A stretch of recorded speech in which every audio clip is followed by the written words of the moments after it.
Is shrouded in myth and legend. Ancient Muslim chronicles talk of an epic battle in 1179. On one side, Christians from Europe, known as Crusaders, soldiers of the cross. On the other, Muslim warriors. The outcome changes the course of a 200-year struggle for control of the Holy Land. The chronicles say that after furious and intense fighting, the entire Crusader garrison is either slaughtered or enslaved. For centuries, there is no way to prove or disprove this incredible story. Then, archaeologists discover something extraordinary. The bones of Crusaders left on the battlefield by the victorious Muslim army. This is the exact place where we started finding all kinds of skeletons of human beings and of horses. We see the drama, the actual men that were killed during the battle. You can see the agony. They are the first skeletons ever excavated of Crusaders killed in combat. Finding out who they are and how they died could reveal what really happened at Jacob's Ford.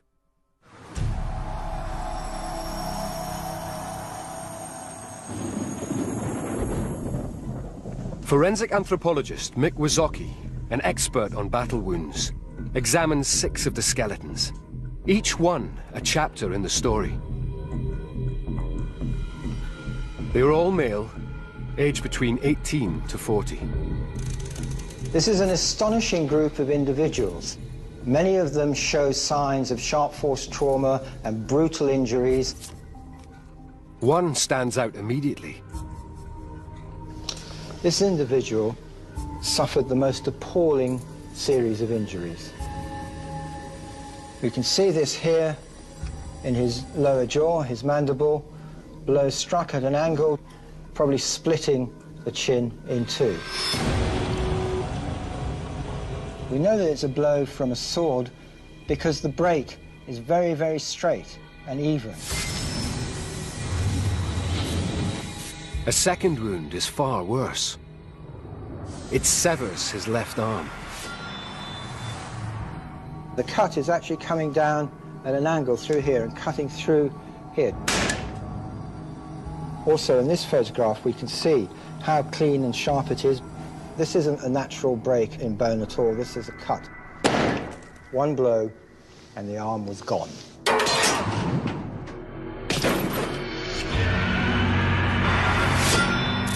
These wounds are evidence of a focused attack on one man. Their ferocity is a clue to his identity.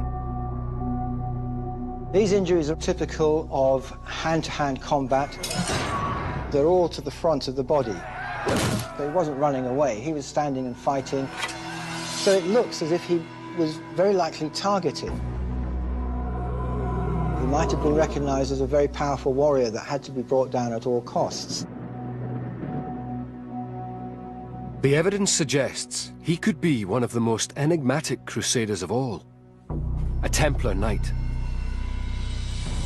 According to the Muslim chronicles, the men garrisoning the castle are led by 80 of these holy warriors. The Knights Templar are a group of warrior monks. They're people dedicated to the defense of the Holy Land. They took vows of poverty, chastity, and obedience. But the crucial difference is they fight the devil with swords, while monks will fight the devil with prayer. Templar Knights are men of noble birth, trained as warriors, from as young as 12. They are the Crusader Special Forces. Their weapon of choice is the broadsword. This weapon is an incredibly devastating weapon. It's a double-edged sword, which means that when you pick it up, you can use either edge, so it's very versatile. It's well balanced. So when we're fighting, we can move the sword rapidly. And as well as being a cutting sword, it's also equally a thrusting sword. The cut, or the thrust. When the Muslims attack Jacob's Ford, the Knights Templar lead the defense. They believe dying for Christ will make them martyrs and guarantee a place in heaven.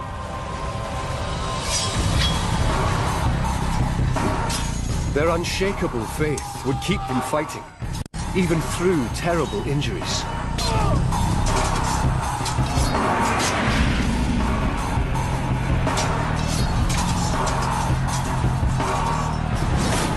The Templars are the best troops that Christians have got. They're trained, they've got the best kit, they're disciplined. They have a remarkable reputation for courage. If other knights were training hard, Templars would have been training twice as hard. The advance, the retreat, the pass. It's all about practice, practice, practice. But despite his training, the Templar Knight's skeleton reveals he is overwhelmed. The jaw is split in two. The face is a particularly nasty area to be injured because there are so many nerve endings. Even a small cut is very painful. The left arm is hacked off.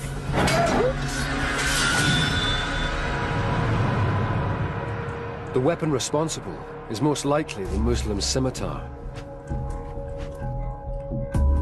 This is a real cleaving weapon, swinging through, cutting. With the curved blade, a smaller area of the blade hits home first, which means that all the force of the blow hits on that singular point, then it just widens the cut as it draws through. Now, this leg of lamb also has a bone running through it, and this is a pure example of the cleaving ability of the scimitar. Using the weight of the blade, I would easily remove his arm. Driven by his faith, the knight fights on, aided by his body's response to injury. If a soldier's on the battlefield and, for instance, he loses his arm, there's every reason to suppose that he can still continue fighting. Physiologically, the mechanism allowing them to do that is the adrenaline that's pumping around their body, constricting the blood vessels from the wound, reducing their concept of pain, pushing them on to fight. But the brutal attack isn't over. On excavation, there's an arrowhead lodged in his neck. The main compromise of function would be the ability to breathe. That's one of the major killers on a battlefield, the loss of the airway. Incredibly, none of these wounds are his cause of death. There's a fourth and final act. The blow that we think probably killed him is this blow that we can see to the front of his skull here. Very sharp break running through the bone here that's actually split the whole bone in two. And that's certainly a killing blow. It may well have been struck while he was already on his knees.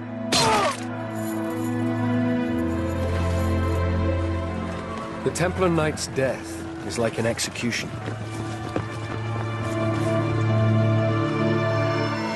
If the blow penetrated the brain, there'd be massive hemorrhage, and you would drop to the ground like a stone.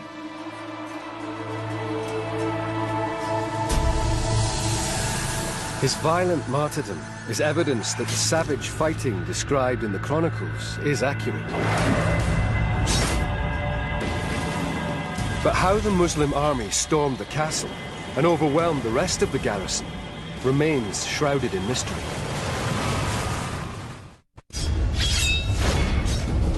According to the Chronicles, the Crusaders butchered at Jacob's Ford die as a result of a single fateful decision.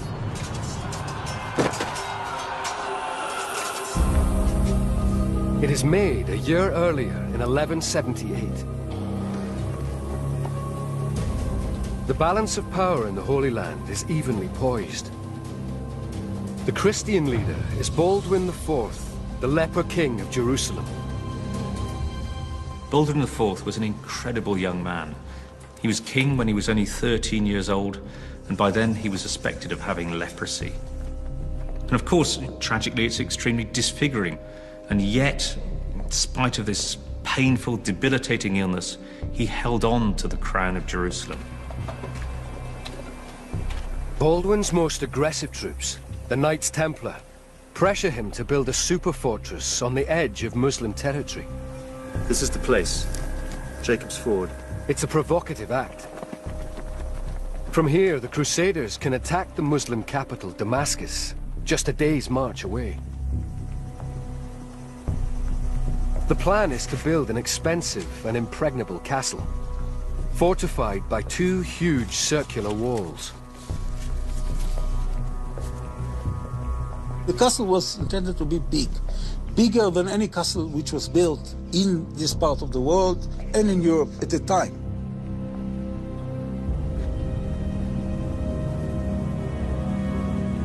Baldwin's decision to build the castle throws down the gauntlet to the Muslim world.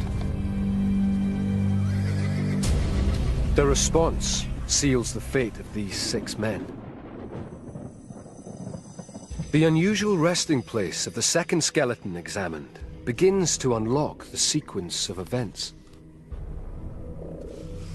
Unlike the others, his body wasn't flung without any ceremony to one side, but looks very much as if it was laid to rest formally.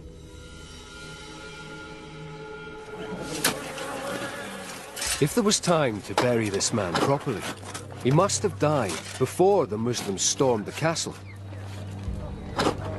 His bones could explain why. This is his collarbone. This is a collarbone from one of the other Jacob's Ford warriors. If we just compare the two, you can see the size difference quite clearly. This was a very big man. His body is also very muscular. If we look at his humerus, that's his upper arm, you can see that it's very strong development of muscle attachment sites. We can see this very large area of swelling. And when muscles attach into the bone, and then that muscle is used over and over again, it'll cause the bone to grow more. Everything about his physique suggests he's a powerfully built warrior. But his bones show no sign of the combat injuries typical of a fighter.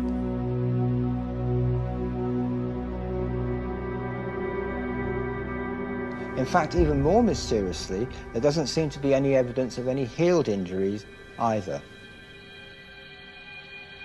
Only one part of this man's skeleton hasn't yet been examined: his skull.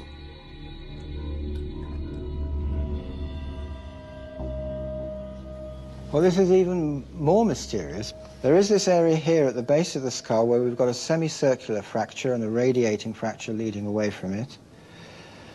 But again, there's no impact point here. The damage to the skull was not caused by a violent blow, but most likely by the wear and tear of being buried for 800 years.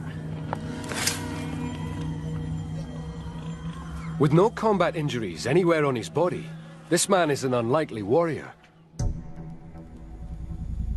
Another clue offers a different explanation to his identity. He's got very strong development where ligaments hold your collarbone in towards the neck muscles. This suggests a rotary movement of the shoulders. He was using both his arms, movements in this direction, perhaps lifting weights as well. This insight suggests he's one of the castle's most valued non-combatants, a stonemason. Medieval stonemasons serve a back-breaking 7-year apprenticeship to master their craft, skills essential for building castles.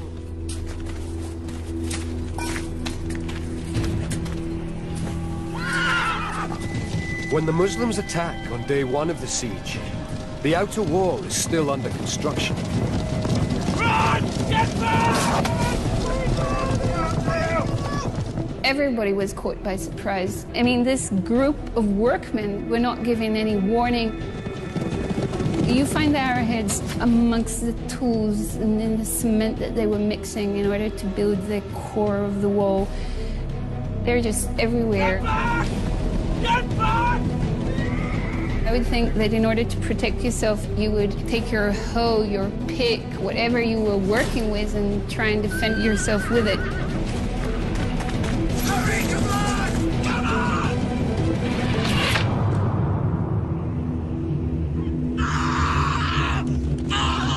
on! The trail of clues suggests a preemptive strike, in which the first victims are unarmed craftsmen.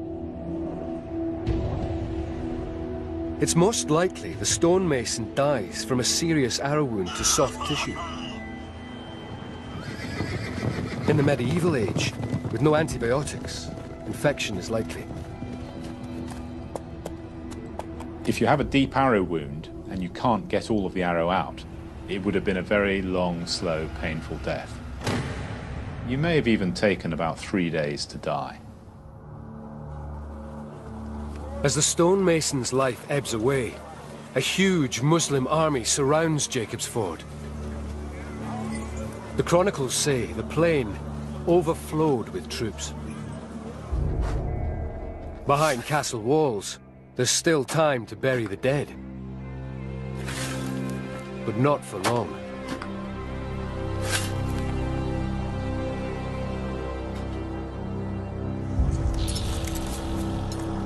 The fate of Jacob's Ford is now in the hands of the great Muslim leader, Saladin. Saladin was incredibly charismatic, but he's also extremely tough. He's determined to destroy Jacob's Ford. It's been built in his lands.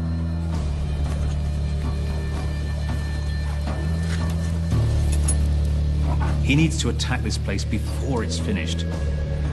He's got to hit it hard before it gets too powerful, too complete. On the 6th day of the siege, Saladin executes his devastating plan.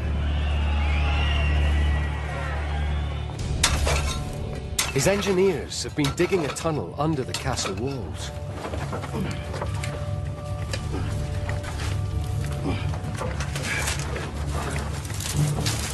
The tunnels were not intended to let the soldiers, the Muslim soldiers, in, but to make the walls collapse.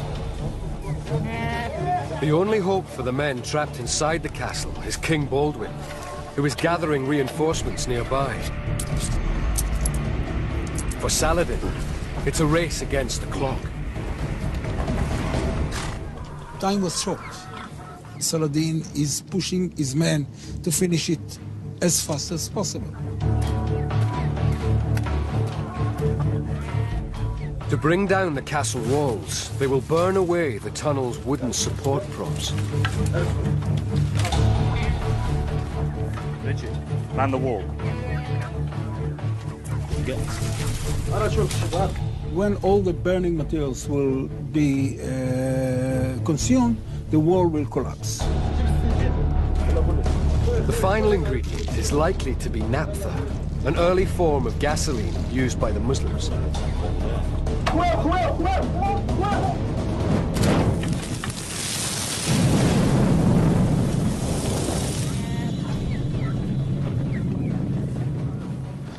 This is the only part along the walls where the walls are missing. Here, I believe, the tunnel was dug and the walls came tumbling down.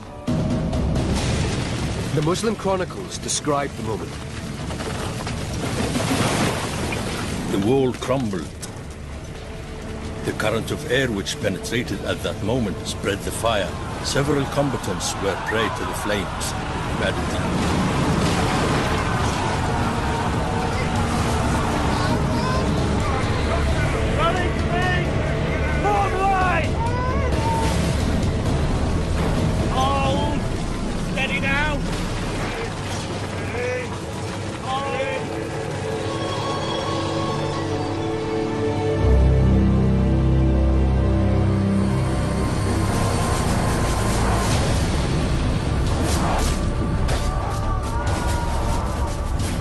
The collapse of the wall allows Saladin's warriors to storm into the castle.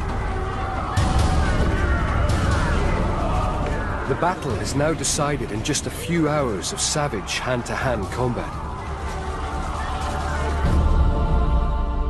4 more skeletons have stories to tell, each one a chapter in what happens next.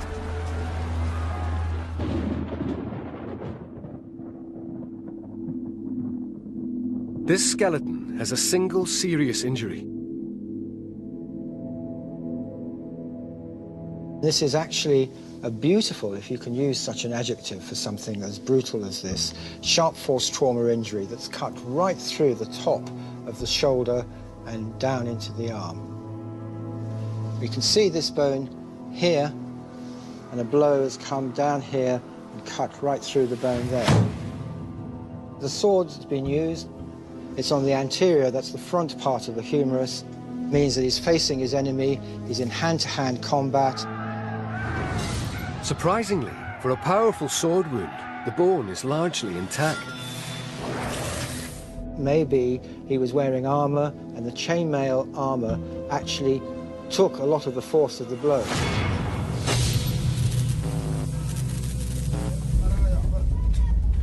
If this man wears chainmail, it's possible he is a Templar sergeant. Richard, man the wall.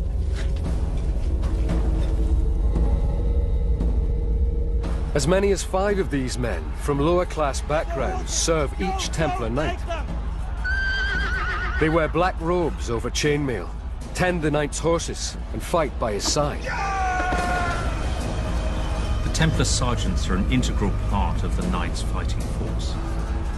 These men take the full vows of a Templar and are just as battle-hardened.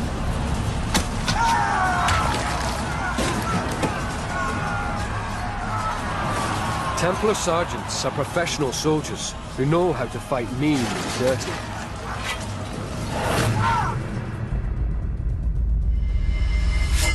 When you have the press of battle, you've got bodies upon bodies pressing on you, you are in a very restricted area. Here, I'd use the pommel. Here, driving the quillions into the face. Here, in with the head. Remember, I'll be wearing a helmet. Here, kick into the belly, follow through with the cut. If you can't fight with the close quarter combat, then you're only half a swordsman. At the Battle of Jacob's Ford, this Templar sergeant meets his match.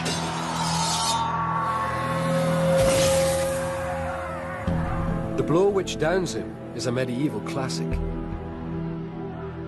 In many medieval battles, they have found a large number of wounds to the left side of the body.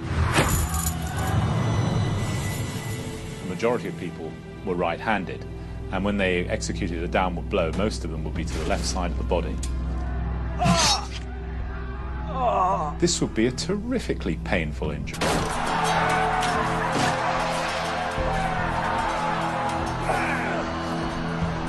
With his shield arm disabled, the sergeant's fate is sealed.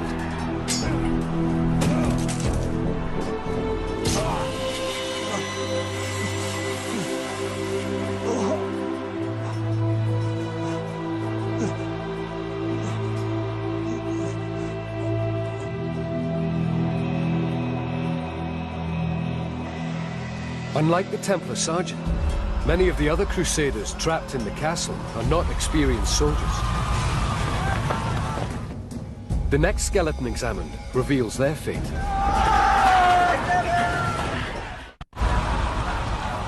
Despite the desperate efforts, the Crusader garrison defending Jacob's Ford cannot halt the advance. Saladin's men go on the rampage.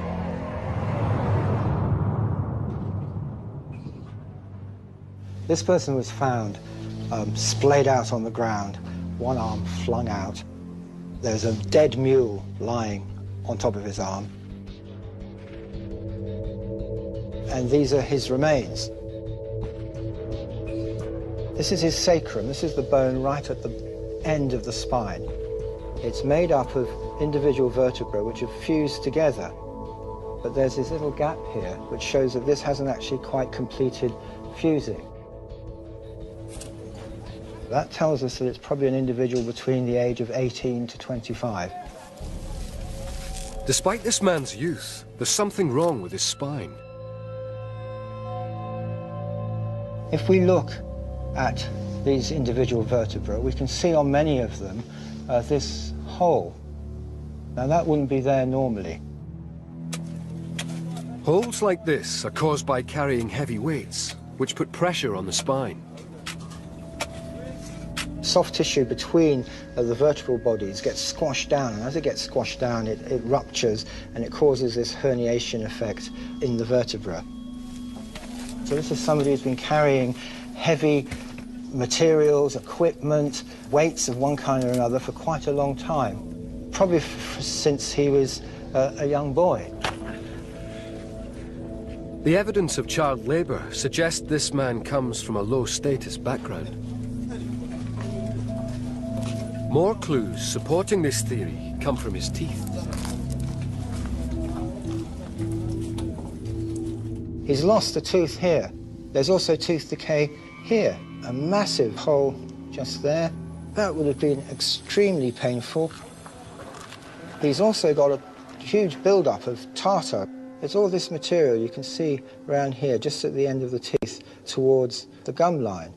That means that he's had gum disease. As a result of that, he would have had extreme jungle breath. The appalling condition of his teeth and gums make him an unlikely soldier. Would you want a warrior, to be suffering from awful toothache? And, oh, leave me alone, I've got toothache. If warriors were suffering from toothache, they'd pull the tooth out so that the guy can go and, do the business. All the clues suggest he is a poor man, employed as a laborer. Open up! Open up! He has no armor, no weapons, and knows little about fighting.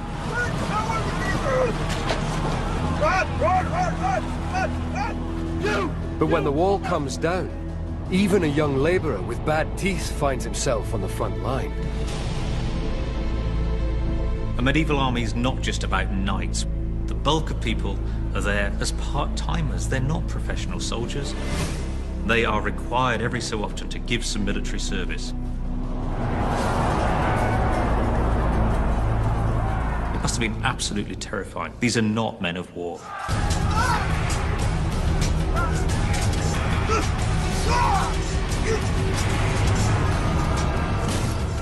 People from all levels of society signed up for the crusade.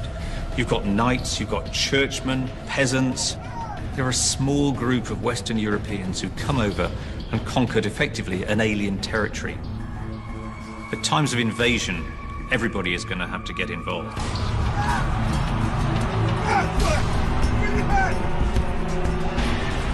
But part-timers are no match for Saladin's crack troops.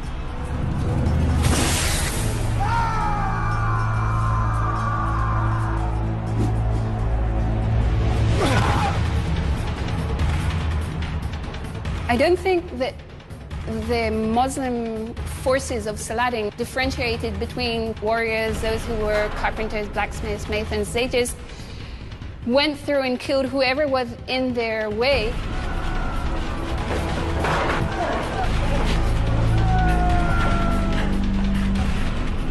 There comes a point in every struggle where it breaks down to sort of 2 or 3 against 1.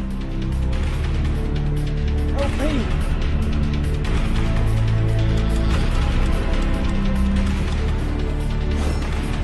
It's a truly hellish scene.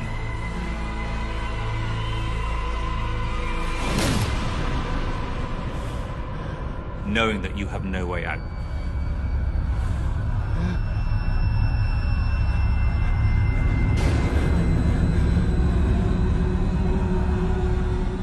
You are absolutely pinned. There are no injuries on the young labourer's skeleton. This suggests he dies from a flesh wound.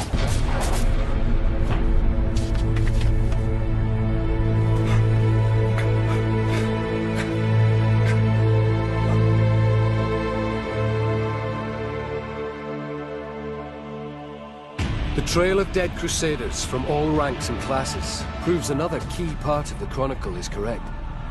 The battle does turn into a massacre. The fifth skeleton to be examined provides a shocking insight into what happens next. This man is found with appalling head injuries. A blade has gone into the back of the skull, and then it's lifted a slice of cranial bone away.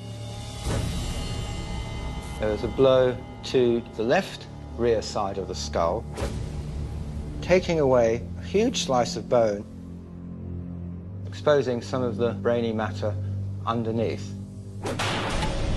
And then another blow to the top of the skull here, lifting this piece of bone away. This attack was particularly brutal, merciless, frenzied, with no quarter given. Why one man is the target of such violence might be explained by unusual abrasion marks on his teeth. We can see here that this central incisor has been worn down to about half the size that it would normally be. And because of the amount of wear there, then we can imagine that there's some object being pushed backwards and forwards between the teeth. The 7.5mm wide gap holds the key to his identity. He could be working some bowstrings, perhaps. He may be using that tooth to strip away the bark of wooden arrow shafts. He might be working feathers with his teeth. It's compelling evidence that this man could be an archer.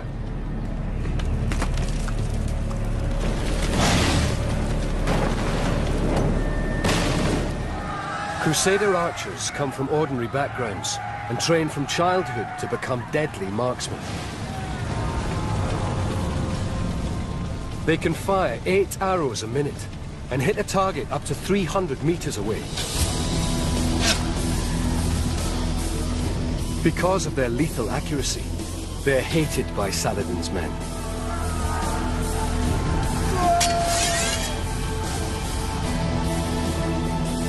In the final stages of the battle, I suspect many of them were simply butchered by the Muslims.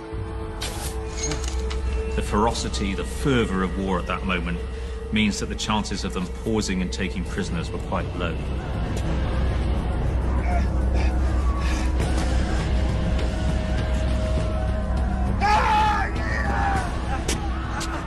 You can imagine a frenzy of blows, whack, whack, whack, whack, on the back of the skull.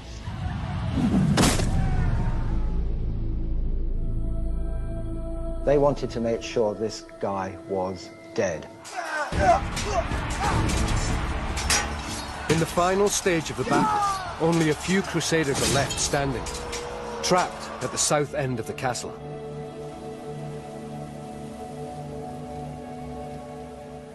They locked themselves behind the barricades, behind the makeshift walls, and they tried to defend themselves.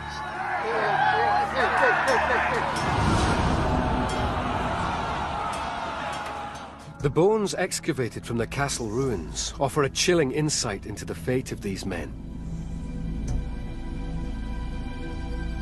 This is a very enigmatic skeleton. In the corner of his right arm and elbow, there was this object here, a mass of coins, very likely held together in a purse. The coins are the first clue to who this man is. We can say that he was of a relatively high status because he is holding a tremendous amount of money. I mean, this is not small pocket money that any laborer, carpenter, blacksmith would have in his pocket. His cause of death confirms this is no ordinary crusader. It reveals that Saladin's men single him out for special treatment. They've breached the north wall! When these stones were lifted, they looked very carefully for any small fragments of skull, and they weren't there. So what does appear to have killed him is the fact that he lost his head. Decapitation suggests execution. It's another clue suggesting this man is a high-ranking Templar Knight, entrusted with money to pay the castle workforce.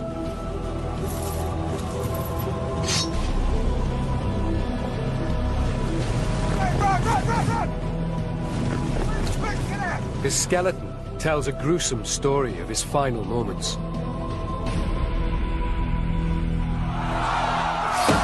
The first blow hits his right shoulder blade. The injury is just along here. He's had a slice cut out of that. And you can see that cut here very clearly. A really nice little wedge of bone that's just been chipped out.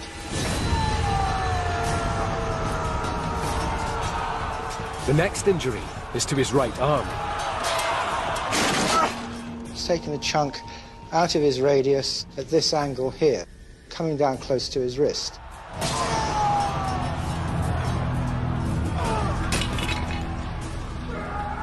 A blow to the back of the wrist, here, would have the effect of dividing the extensor tendons not only to the wrist but to the fingers.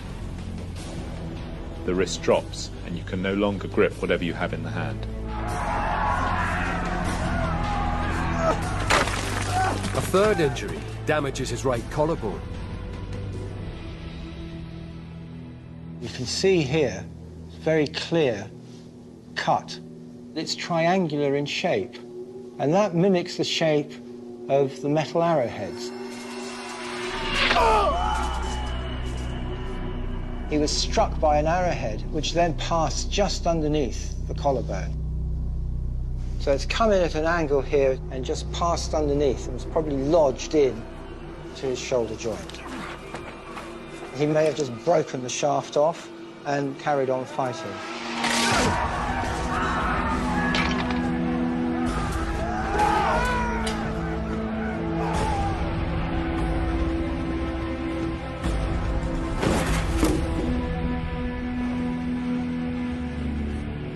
Immobilized, the high-ranking Templar Knight is at the mercy of his assailants.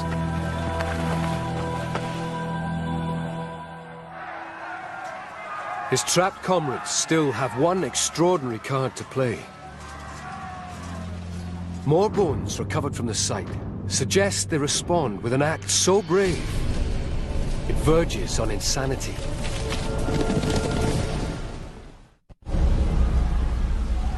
As the Battle of Jacob's Ford draws to a close, something incredible happens. The evidence comes not from human, but animal bones. We found 3 horses, like this one here, you see a femur. Most of the skeletons we found with arrowheads, especially between the ribs and near the pelvis. The arrowheads suggest the horses die in battle, shot down by Saladin's archers. At Jacob's Ford, we found peculiar kite-shaped arrowheads. They're used mainly for hunting large game, and they were used in the battlefield against horses. The use of anti-horse arrows gives weight to an extraordinary story in the Muslim chronicles. They say the castle commander responds to the massacre of his men with an act of stunning bravery.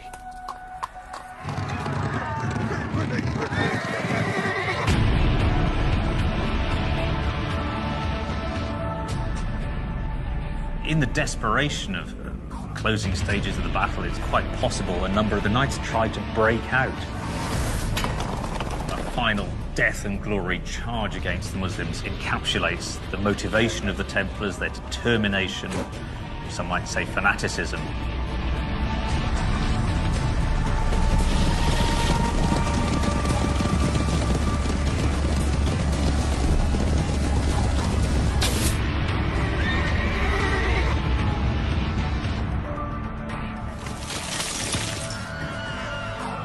The large kite-shaped arrows would have been devastating. These things usually had a radius of about 3 to 5 centimeters, and it would be like throwing an axe at someone.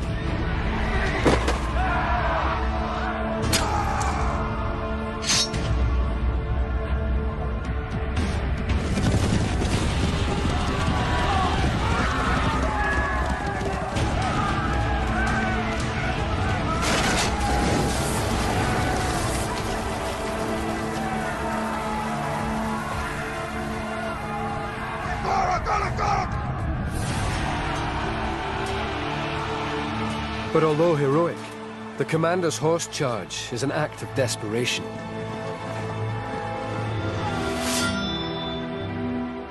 He knows that he's going to be killed. It was a suicide act. The commander of the castle knows that he's going to be humiliated, tortured, and killed.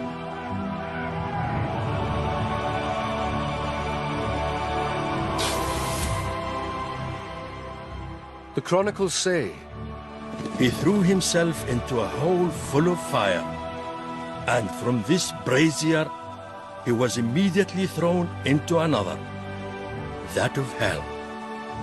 Al-Fadil.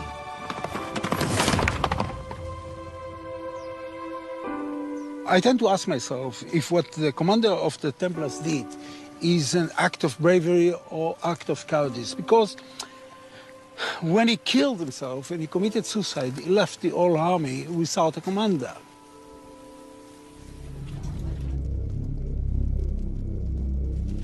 The chronicles talk of mass executions after the battle.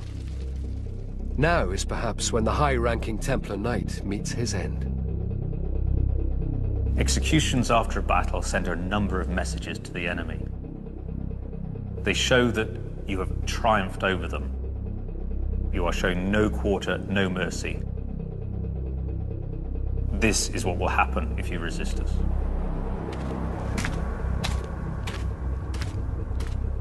The decapitation, evident from this crusader's skeleton, is final proof that the devastating Muslim victory described in the chronicles is fact, not fiction.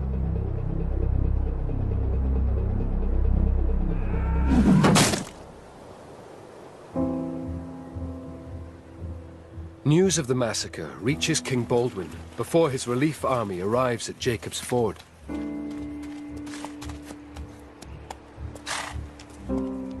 He knows many of the 800 crusaders killed in the battle personally. Today, their bones bear the marks of a catastrophic battle which changes history. For Baldwin IV, it's a terrible blow, a reduction in his prestige and in his military strength. It allows Saladin to increase the pressure on the Christian lands,